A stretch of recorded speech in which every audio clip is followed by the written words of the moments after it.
ఆ ప్రాణ చలనం, అది శబ్దం. సోహం అని చేస్తూ ఉంటుంది పాపం. అజపా గాయత్రి అని దానికి పేరు. మనం ఏం చెప్పకపోయినా అది చెప్తూ ఉంటా, ప్రాణం చెబుతూ ఉంటా. సోహం సోహం అంటూ ఉంటా. గాలి లోపలికి పీల్చినప్పుడు సో అని, వదిలినప్పుడు హమ్ అని అంటూ ఉంటా. సోహం సోహం అంటే అది నేను. కానీ మనం గాలి పీలుస్తున్నాం అని అనుకుంటున్నాం కాబట్టి మనం సోహం అజపా గాయత్రి జపం చేసినట్టు కాదు. 84,000 సార్లు, 84 లక్షల సార్లు, 72,000 సార్లు సంథింగ్. నాకు కౌంట్ తెలియదు, సరిగ్గా తెలియదు నాకు. ఒక నంబర్. మనం గాలి పీల్చడం వదలడం అది యోగ శాస్త్రం వాళ్ళకి బాగా తెలుసు. ఇన్ని శ్వాసలు తీసుకోవాలి, ఇన్ని శ్వాసలు వదలాలి అని వాళ్ళకి ఏదో ఉంటుంది. మనం 4 శ్వాసలు, 2 శ్వాసలు తీసుకునే లోపల 4 సార్లు గుండె కొట్టుకోవాలో, లేక 4 శ్వాసలు తీసుకునే లోపల 2 సార్లు గుండె కొట్టుకోవాలో నర్సులకు తెలుసు. వాళ్ళు చెప్తారు. నాడి పట్టుకుని వాళ్ళు గాలి పీల్చుకుని వదులుకుని దాన్ని కౌంట్ చేసుకుంటారు. అది తెలియదు కాబట్టి వాళ్ళు టైం తీసుకొని చేసుకుంటారు. అది ప్రాణ చలనం. అజపా గాయత్రి చేస్తూ ఉంటుంది ప్రాణం. ఈ ప్రాణం ఎవరు అంటే అమ్మవారి యొక్క రజోగుణం. మనస్సు ఎవరు అంటే అమ్మవారి యొక్క సత్వగుణం. తమో గుణం ఎవరు అంటే ఇదో ఈ శరీరం.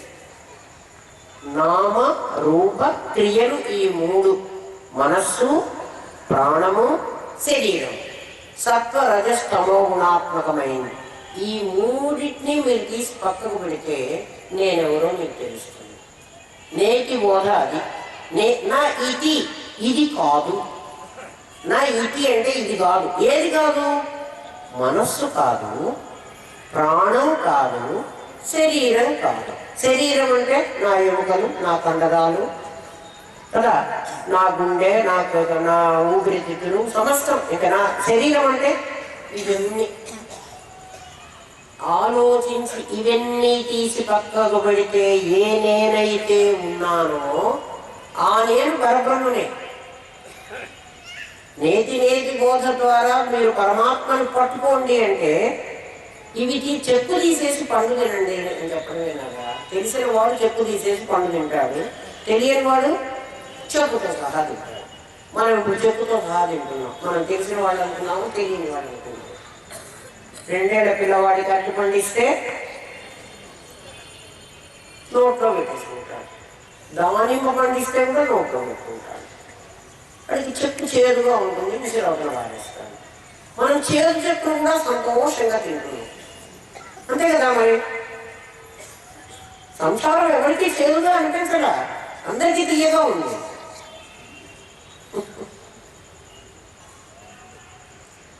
సంసారం అనేటువంటి విషవృక్షానికి, ఇది విషవృక్షం దీని పేరు. ఇది విషం చెట్టు. దీంట్లో అమృత తుల్యమైన ఫలములు 2: కావ్యామృత రసపానము, సజ్జన సాంగత్యం. కావ్యంలో ఉండే అమృత రసాన్ని పానం చేయటం. అమృత రసం పానం చేయాలంటే కావ్యం భాష రావాలి. భాషారూపా బృహస్సేనా భావాభావ వ్యక్తమడి అమ్మవారే. ఆమె అనుగ్రహిస్తేనే భాష వస్తుంది, లేకపోతే మనకు రాదు. కావ్యామృతాన్ని తాగాలంటే సజ్జన సాంగత్యం. ఎవడైనా సజ్జనులు దొరికితే ఈ సంసారం అనే విషవృక్షానికి 2 అమృతతుల్యమైన ఫలములు, 2 పళ్ళు కాస్తాయి. అవి అమృతతుల్యంగా ఉంటాయి. ఏమిటంటే, 1 కావ్యామృత రసపానము, సజ్జన సాంగత్యం. సజ్జనుడి దగ్గరికి వెళితే చెబుతారు, ఒరే ఈ ప్రాణచలనము, ఈ మనశ్చలనము, ఈ శరీరము, ఈ 3 తీసేస్తే ఉన్నది నువ్వేరా. అంటే నువ్వు సత్తాగా ఉంటావు, స్ఫురణగా ఉంటావు. సత్తా స్ఫురత్త అనేటువంటి 2 రూపాలు ఉన్నాయి. ఆ 2 నీ సత్తానేమో నీ పదార్థము, నీ స్ఫురణేమో నీ ఎనర్జీ. 2 మిగులుతున్నాయి. సైన్స్ కూడా ఒప్పుకునే తీరాలి. అదే సచ్చిత్తులు. ఆ సచ్చిత్తులు నీకు నామరూపాలుగా కనిపిస్తున్నాయి. అది ప్రపంచం. దృష్టి జ్ఞానమయం కృత్వా పశ్యేత్ బ్రహ్మమయం జగత్. ఈ దృష్టిని జ్ఞానమయం చేసుకో. నీ దృష్టిని అంటే నామరూప జగత్తును చూడటం మానేసి సచిత్తులుగా చూడడం నేర్చుకో. అది ప్రాక్టీస్ చేయి. నీకు ఖచ్చితంగా బ్రహ్మను కనపడతాడు. బ్రహ్మను కనపడతాడు కాదు, నువ్వు బ్రహ్మమే అయిపోతావు. అంటే రేపు అవుతానా అండి? కాదు. నువ్వు ప్రయత్నం చేయి. ప్రయత్నం చేస్తే తప్పకుండా నువ్వు అవ్వగలవు. ఎందుకంటే మహర్షులందరూ వాళ్ళు అయినారు, మనం కూడా అవుతామని చెప్తున్నారు. నేను పాపం పుణ్యం సంపాదించుకుంటాను. పాపపుణ్యాలు సంపాదించుకుంటే లాభం లేదు నాయన. అయితే ఎట్లా నీ పుణ్యం రాకపోతే కష్టం కదా. గీత చెప్తోంది, ఆ బ్రహ్మ భువనాల్లోక పునరావర్తినో అర్జున మాముపేక్షితు కౌంతేయ పునర్జన్మన విద్యతే. గీత తెలిస్తే మనకి, ఈ ఒక్క శ్లోకం తెలిస్తే మనం ఈ సంసారంలో పడం. ఆ బ్రహ్మ భువనాల్లోక, బ్రహ్మలోకం దగ్గర నుంచి ఇక్కడి వరకు, అంటే ఇటు 7 లోకాలు, క్రింద ఉన్న అతల వితల సుతల రసాతల తలాతల మహాతల పాతాళం అనేటువంటి ఈ 7 లోకాలు, ఆ బ్రహ్మ భువనాల్లోక పునరావర్తినో అర్జున. అర్జున, ఈ లోకాలకు పోయిన వాళ్ళందరూ మళ్ళీ రావాల్సిందేనాయన. మాముపేక్షితు కౌంతేయ, నన్ను పొందినవాడు. నన్ను పొందినవాడు అంటే కృష్ణుణ్ణి పొందినవాడా? కాదు. నేను అంటే సచ్చిద్రూపమైన నన్ను. నీ జ్ఞానమేం చేసుకో, నీ దృష్టిని సచ్చిద్రూపమైన నన్ను పొందు. పునర్జన్మన విద్యతే. నువ్వు మళ్ళీ పుట్టక్కర్లేదు అర్జున, నన్ను పొందితే. మరి అంత అంత ఆయన మనకు అభయమిస్తే, మరి జగద్గురు కదా కృష్ణం, అందే జగద్గురు. మరి ఆయన మాట మనం కొంచెమైనా నమ్ముతున్నామా? అయ్యా కృష్ణయ్య, నీకు నమస్కారం పెడతాను, భగవద్గీత చేతిలో పెట్టుకుంటాను, రోజు భగవద్గీత దండం పెడతాను, గీతామాత హారతిస్తాను, నథింగ్ డూయింగ్, ఏం లాభం లేదు. పరమాత్మ ఆ మాట చెప్పలేదు. ఇవన్నీ చేస్తే నాయన నీకు పుణ్యం వస్తుంది, నీకు పుణ్యం వస్తే ఇగో ఈ లోకాల్లో ఎక్కడో ఓ చోటికి నువ్వు పోతావు, అక్కడ కొన్నాళ్ళు ఉంచుకుంటారు, ఇంకా నేను పుణ్యం. దాని దగ్గర డబ్బులు ఉన్నాయి. ఢిల్లీ వెళ్ళాను, 5 స్టార్ హోటల్లో దిగాను. ఎన్నాళ్ళు ఉంచుకుంటాడమ్మా హోటల్ వాళ్ళను? నా డబ్బులు అయిపోయేదాక. ఎప్పుడైతే నా డబ్బులు అయిపోతాయో మళ్ళీ నేను డబ్బులు సంపాదించుకోవాలంటే కర్నూలే రావాలి. ఢిల్లీలో నాకు డబ్బులు పుట్టవు, ఎవరు ఇయ్యడు. నా దగ్గర డబ్బులు అయిపోయిన తర్వాత హోటల్ వాడు, నాయన డబ్బులు అయిపోయినాయి, నిన్నటిదాకా నీకు కట్టాను కదా, ఇవాళ ఒక రోజు ఉండనియరా హోటల్లో. ఏదో మా అబ్బాయికి ఫోన్ చేసి నేను డబ్బులు తెప్పించుకుని వైర్ ట్రాన్స్ఫర్ చేసుకుని నీకు రేపు కడతాను అంటే, మాట కుదరదు మేడం, వీలు కాదండి, మీరు నిన్నటిదాకా డబ్బు కట్టారు, నిన్నటిదాకా మిమ్మల్ని హోటల్లో ఉండనిచ్చారు. ఇవాళ రేపు మీ అబ్బాయి ట్రాన్స్ఫర్ చేస్తాడు కదా మీకు మీ అకౌంట్ మనీ, రేపు మళ్ళీ మీరు మా హోటల్లో దిగండి. ఈ మధ్య ఈ ఒకరోజు ఉందే, మేము ఉండను, మీ ఇష్టం, ఎక్కడన్నా ఉండండి. ఇక్కడ కొంత సామాను పెట్టుకుంటాం కదా నాయన, నేనేదో నువ్వు హోటల్లో వద్దంటున్నావు కాబట్టి ఢిల్లీలో అంతా తిరిగి వస్తాను, సామాను కూడా ఇక్కడ పెట్టడానికి వీల్లేదు. మీ సామాను తీసుకుని మీరు రోడ్డు మీదకి పోండి, మీ ఇష్టం. డబ్బులు అయిపోగానే హోటల్ వాడే నన్ను ఉండనియ్యాడు, ఆ లోకంలో ఉన్న పుణ్యం అయిపోతే నన్ను ఉండనిస్తాడా? క్షీణే పుణ్యం మధ్యలోకం విసిరి పారేస్తాడు. పోరా మళ్ళీ పో, ఎక్కడికి? కర్నూలు పో, అక్కడ మళ్ళీ డబ్బులు సంపాదించుకుని రేపు మళ్ళీ ఢిల్లీకి రా, మళ్ళీ మా హోటల్లోనే దిగు. నేనేం కాదని చెప్పలేదు. ఆలోచించారా? రేపు అమ్మవారు మనని పరీక్షించిందిట. ఆవిడ సైన్యంతో, ఆవిడ సైన్యంతో మన దగ్గరే ఉంది కదా.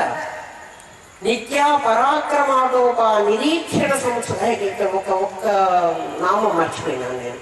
జ్వాలామాలిని కాక్షిప్త వన్ని ప్రాకార మధ్యగా. ఇంకొకటి జ్వాలామాలిని. జ్వాలామాలిని అంటే మీరు బాగా అర్థం చేసుకోండి. జ్వాలలు అంటే నిప్పు, జ్వాలలు అంటే నిప్పు, మంటలు, మంటలు ప్రాకారం. ఈ సంసారం అనేటువంటి ఈ ఈ భవనానికి, సంసారం అనే భవనం చుట్టూ నిప్పు పెట్టారు. చుట్టూ మంటలు, నిప్పు మంటలు, మనం అందులో ప్రవేశించాం. ఎటు పోదామన్నా చుట్టూ ప్రకారం అంతా మన జ్వాలలు, మనం ఎటు పోవాలన్నా నిప్పే ఉంది, ఎటు పోవాలన్నా శాఖం తగులుతోంది. ఎందుకు ఇట్లా పెట్టింది ఈమె అంటే, ఆమె పుట్టిందే అగ్నిగుండం. అగ్నిగుండంలో వచ్చిన వాడు అగ్ని పెట్టక ఏం పెడతాడు? జ్వాలా మాలలు, మనకి లైట్లు చిన్న చిన్న రంగురంగుల బల్బులతో వేసినటువంటి మాలలు, అలా కాదు, మంటలే మాల. అటువంటి సంసారంలో మనం దూరేం. నిప్పు శాఖం తగులుతుందా, తగలదా చెప్పండి? శాఖం తగిలితే అమ్మో నేను చచ్చిపోతున్నాను, ఈ సంసారం నన్ను బాధిస్తోంది, బంధిస్తోంది, ఏడిస్తే ప్రయోజనం ఏముంది? మరైతే ఏం చేయమంటారు? చిదగ్నికుండంలో పుట్టావు కాబట్టి నేను కూడా అగ్నిగుండంలో పడతా, నీ ఇష్టం. ఎందుకంటే నువ్వు మా అమ్మవి కదా, నేను కూడా పడతా. పడితే నన్నేం చేయమంటావురా? ఏ నామరూప క్రియలని నాకు 3 పెట్టి నన్ను చంపుతున్నావో ఆ 3టిని తగలబెట్టవున్నా, అప్పుడు నువ్వు నేను ఒకటైపోతాం. నన్ను ఈ సంసారం ఏం చేయలేదు, నేను అగ్నిగుండంలో నేను కూడా ఉంటాను. నాకు ఈ 3 ఇచ్చి కాలేటువంటివన్నీ నాకు ఇచ్చావు, నన్నేమో సంసారంలో ఉండమన్నావు. ఒరే నేను ఉండమని లేదురా, నువ్వేది కావాలని పోయినావురా, నేను పొమ్మన్నావురా నాయన, నిన్ను నువ్వే పోయినావు, అందుకే నీకోసమే నేను చెబుతున్నాను రా, నా మాట వినరా, అవన్నీ వదిలేసి రారా నా దగ్గరికి, నేను పిలుచుకుపోతాను. ఎక్కడికి? సదాశివుడి దగ్గరికి. ఆలోచించండి, అమ్మ ఎంత దయగలది, ఆవిడ తిరోధానమో ఆవిడ అనుగ్రహం కూడా అంత గొప్పది. ఆలోచించండి. ఓం తత్సత్. స్వస్తి ప్రజాభ్య పరిపాలయంతాం న్యాయేన మార్గేణ మహిం మనీష గోబ్రాహ్మణేభ్య శుభమస్తు నిత్యం లోకా సమస్తా సుఖినో భవంతు. ఓం పూర్ణమదః పూర్ణమిదం పూర్ణాత్ పూర్ణముదచ్యతే పూర్ణస్య పూర్ణమాదాయ పూర్ణమేవావశిష్యతే. ఓం శాంతి శాంతి శాంతి. ఓం నమో బ్రహ్మాదిభ్యో బ్రహ్మ విద్యా సాంప్రదాయ కర్తృభ్యో వంశ ఋషిభ్యో గురుభ్యో నమో మహద్భ్యః. సర్వోపద్రవరహిత ప్రజ్ఞానఘనః ప్రత్యగర్తో బ్రహ్మైవాహమస్మి బ్రహ్మైవాహమస్మి బ్రహ్మైవాహమస్మి. హృద్దేశే అర్జున తిష్టతి భ్రామయన్ సర్వభూతాని యంత్రారూఢాని మాయయ. అర్జున, ఈశ్వరుడు ప్రాణులందరి హృదయాల్లోనూ కూర్చుని యంత్రంపై ఉన్న బొమ్మల వలె జీవులను మాయ చేత తిప్పుతున్నాడు. లోకానికి తండ్రి అయిన ఈశ్వరుడు మాయలో తోసి నడిపిస్తే ఎలా? ఈశ్వరుడే మాయలోకి తోసివేయవలసిన అవసరం ఏముంది? పరమాత్మనే అలా చేస్తే ఎలా? మనుషుల పరిస్థితి ఏమి? ఎందుకలా ఈశ్వరుడు చేస్తున్నాడు? జీవులని మాయలో చేసి తిప్పుతున్నాడు, తెలుపండి అని రాశారు. తల్లి, చాలా మంచి ప్రశ్న అడిగావు, చాలా సంతోషం. ఉన్నావా అమ్మా? పార్వతమ్మ వెళ్ళిపోయిందా? పార్వతమ్మ ఉందా? కూర్చోమ్మా, చెప్తాను విను. ఎగ్జిబిషన్ గ్రౌండ్స్ మీరందరూ వెళ్తారు కదా. ఎగ్జిబిషన్ గ్రౌండ్స్కి వెళ్ళిన తర్వాత మీకు అక్కడ జైంట్ వీల్ ఉంటుంది. జైంట్ వీల్ ఎక్కాలి అని మీరు అనుకుంటే జైంట్ వీల్ వాడు ఎక్కిచ్చాడా, లేక వాడికై వాడే మిమ్మల్ని బలవంతంగా తీసుకుపోయి ఆ జైంట్ వీల్లో కూర్చోబెట్టాడా? మీరు చెప్పండి. మీరు ఎక్కాలనుకుంటేనే ఎక్కించాడు. ఎక్కాలనుకుని కూడా ఊరుకోకుండా వాడికి కొంచెం డబ్బులు కూడా ఇచ్చాం. జైంట్ వీల్లో మనం ఆ ఎక్కాలనుకున్నప్పుడు వాడికి 5 రూపాయలు 10 రూపాయలు ఎంతో వాడు ఇన్ని ట్రిప్పులు తిప్పితే నీకు వాడికి 10 రూపాయలు వాడి రేట్ పెట్టాడు. 10 రూపాయలు వాడి చేతిలో పెట్టి నువ్వు జైంట్ వీల్ ఎక్కావు. ఏమనుకుని ఎక్కావు? నాకు చాలా హ్యాపీగా ఉంటుంది, జైంట్ వీల్ ఎంత పైకి వెళ్ళిపోతున్నానని సంతోషంగా ఎక్కి కూర్చున్నావు. ఎక్కి కూర్చున్న తర్వాత వాడు తిప్పాలి, వాడు తిప్పుతున్నాడు, నువ్వు పైకి వెళ్ళావు, భయం పుట్టింది. ఇప్పుడు కేకలు పెడుతున్నావు, నన్ను ఎట్లయినా కింద పడేయరా నాయనా, నన్ను దించరా అని. వాడు నేను దించాను అంటాడు. నేను ఎందుకని? నువ్వు 10 రూపాయలు ఇచ్చావు కాబట్టి నిన్ను తిప్పాల్సిన బాధ్యత వాడిది. వాడు నిన్ను ఎక్కించలేదు. మనం అందరం మన కోరికలు తెచ్చుకుని నేను జన్మ ఎత్తాలి అని మనం వచ్చాం. ఈ జన్మ వాడు ఆ జన్మ ఎత్తిన వాడిని తిప్పిస్తున్నాడు. ఆ వాసన లేకపోతే నేను వాడు ఈ జన్మ ఈ దేహంలోకి రానియడు. మా గురుదేవులు మాకు ఎలా చెప్పారో మీకు ఈ సంగతి కూడా చెప్తాను. మమ్మల్ని ఇంటెన్సివ్ కేర్కి వెళ్ళి చూడమనేవాళ్ళు మా గురుదేవుడు. మమ్మల్ని అందరినీ ఊరికే ఇట్లా కూర్చోబెట్టి పాఠాలు చెప్పలేదు ఆ తండ్రి. మమ్మల్ని ప్రతి చోటికి శ్మశానానికి పంపించారు, హాస్పిటల్స్కి పంపించారు, జైళ్ళకి పంపించారు. వెళ్ళి నేర్చుకొని రండి అన్నారు. మేము వెళ్ళి నేర్చుకుని వచ్చాం. ఆ ఇంటెన్సివ్ కేర్కి వెళ్ళి ఇంకా అబౌట్ టు డై, చావడానికి సిద్ధంగా ఉన్న వాళ్ళని మీరు చూసి రండి. వాళ్ళు ఏం చేస్తూ ఉంటారంటే రాబోయే వాళ్ళ జన్మకి వాళ్ళ దగ్గర ఉన్న వాసనలలో నుంచి ఏ ఏ వాసనలు తీసుకుని ఎటువంటి జన్మ కలిగితే చాలా బాగుంటుంది అని వాళ్ళు ఆలోచిస్తున్నారు. మనం పిలిస్తే పలకరు. ఎందుకురా పలకలేదు వాడు అంటే మన స్పృహలో లేడండి. వాడు స్పృహలోనే ఉన్నాడండి. ఎవరి స్పృహలో ఉన్నాడండి? వాడికి రాబోయే జన్మల గురించి ఆలోచించుకుంటున్నాడు వాడు. అంటే రాబోయే జన్మ నాకు ఇది కావాలి, నేను ఇలా ఉండాలి అని నువ్వు వాడికి ఒక లిస్ట్ ఇచ్చి నువ్వు అంత కర్మని తెచ్చుకుంటే ఆ కర్మ ప్రకారం ఆ 10 రూపాయలు తీసుకున్న నేరానికి ఆ జైంట్ వీరు వాడు తిప్పే తీరాలి. నువ్వు కేకలు పెట్టినా వాడు అడుగుతాడు. నువ్వు కేకలు పెడితే కూడా అమ్మా నేను 3 ట్రిప్పుల వరకు దీన్ని పెట్టాను, 3 ట్రిప్పులు అయితే అది ఆగుతుంది, నీకు 100 ఏళ్ళు టైం పెట్టాను, 100 ఏళ్ళు అయితే అది ఆగుతుంది, అంతవరకు తిరిగి చావు, ఎందుకంటే కావాలని వచ్చావు దీంట్లోకి. భగవద్గీత సరిగ్గా అర్థమైతే అమ్మా మనదే తప్పు, కానీ పరమాత్మది అస్సలు తప్పు లేదట. తండ్రి తల్లి ఎప్పుడూ బిడ్డల్ని శిక్షించాడు, భగవంతుడు అసలు శిక్షించాడు. అర్థం చేసుకోలేని మన అసమర్థత మనని బాధిస్తోంది. అర్థమైందా అమ్మా? దేవుడు మన్నట్లా చేయడు తల్లి. భగవద్గీత నీకు పూర్తిగా అర్థం కాకపోతే గీతలో ఒక్క శ్లోకం అర్థం చేసుకో, చాలా బాగుంటుంది. అసలు అన్నిటికంటే ముఖ్యమైనది గీతే. నేను ఇదివరకు అందరికీ భగవద్గీతనే పెళ్లిళ్ళల్లో గిఫ్ట్గా ఇచ్చేదాన్ని. ఇస్తూ ఉంటే చాలా మంది చెప్పారు, ఏమిటి వాళ్ళు హాయిగా పెళ్లి చేసుకుంటూ ఉంటే మీరు భగవద్గీత ఇస్తారేమిటి అని. భగవద్గీత వాళ్ళ జీవితం మారుస్తుందని ఇస్తున్నానరా అన్నాను. అట్లా ఇవ్వకండి, వాళ్ళంతా వైరాగ్యం బట్టి పోతారు. ఎవ్వడు వైరాగ్యం బట్టి పోలే ఇప్పటి వరకు, అందరు ఇందులోనే ఉన్నారు. భగవద్గీత చిన్నప్పటి నుంచి చదువుకున్న నేను కూడా ఇందులోనే ఉన్నాను. ఎక్కడికి పారిపోలేదు, ఎవరిని వదిలిపెట్టలేదు. అందరు ఇందులోనే ఉండమనే చెబుతారు. నాయన పడవ ఎప్పుడు నీళ్ళల్లో ఉండాలి, నీళ్లలోకి చుక్క నీళ్లు, పడవలోకి చుక్క నీళ్లు రాకూడదు. మీరందరూ సంసారంలో ఉండండి, సంసారం మీ లోపలికి పెట్టుకోవాలండి. అలా నేర్చుకోండి, అది సాధన. ఏమా చాలా సంతోషం. ఇంకా ఎవరికైనా భగవద్గీతలో ఏదైనా తెలియకపోతే నిరభ్యంతరంగా నన్ను అడగచ్చు.